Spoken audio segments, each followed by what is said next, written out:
Liverpool's January transfer window has been defined by hesitation, mixed signals, and growing frustration among supporters, with expectations of decisive action yet to be met. Injuries, depth concerns, and a shocking attempt in the title race have only intensified scrutiny on the club's recruitment strategy, particularly as rivals continue to strengthen around them. Against that backdrop, every credible update carries added weight, and few sources command more attention when it comes to Liverpool than Paul Joyce. Now, a fresh report from Joyce has cut through the noise and shifted the narrative in unexpected fashion. What initially appeared to be a familiar transfer situation has taken a sharp and surprising turn, raising new questions about Liverpool's intentions, their priorities for the remainder of the window, and how Arne Slot plans to navigate the weeks ahead. With key decisions looming and little margin for error, this latest development could prove far more significant than it first appears. Let's break this down in today's video, along with all the other Liverpool news from the last 24 hours. There is so much to discuss in today's video, so be sure to like the video and subscribe to the channel for daily Liverpool content. But first, Liverpool captain Virgil van Dijk is expected to hold another players' meeting on Monday to address the issues which are threatening to derail their bid for Champions League qualification. Van Dijk was angry at the sloppiness which allowed Burnley to equalise in the 1-1 draw at Anfield in a game they were never really a threat in, apart from a 5-minute spell in the second half. The Dutchman was so annoyed he was unusually quick to leave the dressing room following more dropped points. The first time since 2008, Liverpool have drawn 4 successive league matches, to speak to waiting reporters. But it will be Monday's chat at the training ground, which will be more significant as, for the second time this season, Van Dijk will ask questions of the players as he did after defeat to Manchester United in October in the middle of a run of 9 defeats in 12 matches. I'm frustrated that after 60 minutes we started to become sloppy, and it's not the first time, he said as preparations begin for a significant Champions League trip to Marseille. It's been spoken about already, but we have to address it again apparently, and Monday will be a big one for it because Wednesday will be a very difficult game over there, not only because of the atmosphere, but it's against the Roberto De Zerbi team, who make it very difficult for you. It's not about me addressing it, it is about how can we solve it, because we all want to win games, and we had plenty of chances to do so against Burnley. The result brought jeers from large parts of Anfield as Liverpool missed the opportunity to close the gap to second place Manchester City to 5 points to leave them fourth by only a point, with Manchester United, Chelsea, Brentford, Sunderland and Newcastle all within striking distance. "I don't like boos from my own fans," was Van Dijk's short response. However, in relation to the race for fourth place, he admitted a continued failure to take their chances would make it a tough ask. "I don't look at the rest. We have to just look at ourselves, and if we play like we did, even by creating chances in the last half an hour of today, then it will be difficult, so we have to improve ourselves rather than looking at the others," he added.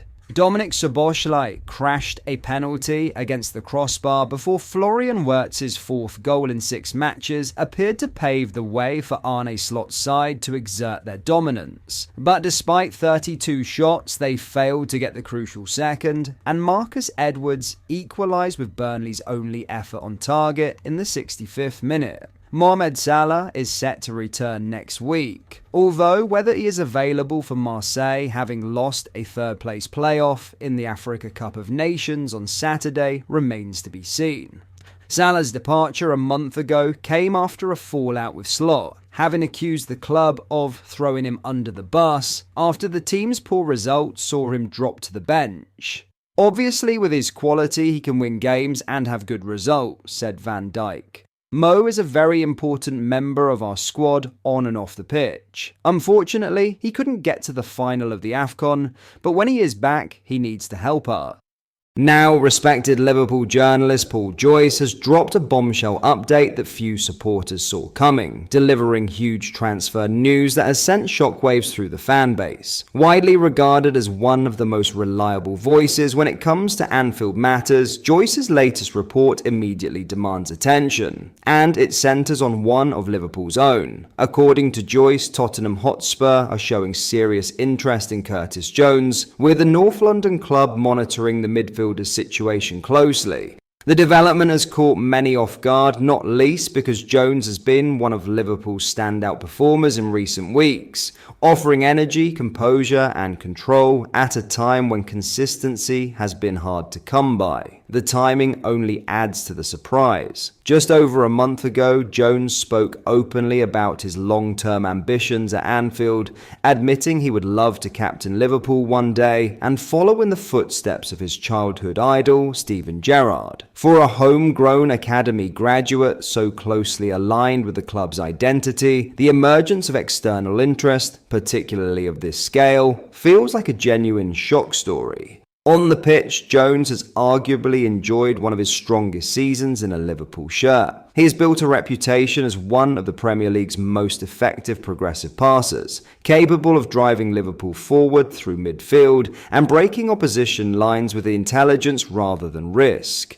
His importance has only grown as injuries and form issues have disrupted Arne Slot's options. While there has been no indication that Liverpool are actively looking to sell, it is understood the club would value Jones in the region of £40 to £50 million should any formal approach arrive. That valuation reflects both his performances and his status as a rare, high-level academy product in the current squad. Tottenham, like Liverpool, have endured a frustrating campaign and are expected to pursue midfield reinforcements. In that context, Jones is seen as an ideal profile. Technically secure, Premier League proven, and entering his prime years. Whether that interest evolves into a concrete move remains to be seen. But one thing is clear, when Paul Joyce reports on Liverpool, it carries real weight. For now, this unexpected twist has added yet another layer of intrigue to an already tense transfer window. And it is a story Liverpool supporters will be watching very closely.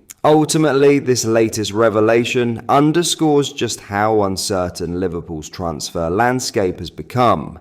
Interest from a club like Tottenham in a player as symbolic and influential as Curtis Jones highlights both his growing reputation and the difficult decisions facing those behind the scenes at Anfield. Liverpool may have no intention of sanctioning a sale, but the very emergence of this story raises uncomfortable questions about squad planning, ambition, and long-term vision under Arne Slot. But that is all for today's video. Thank you for watching. I hope you enjoyed. If you did, please drop a like on the video and subscribe to the channel for daily Liverpool content. We post all the latest Liverpool news every day, so join our fast-growing community so you never miss out. Thank you. I'll see you in the next video.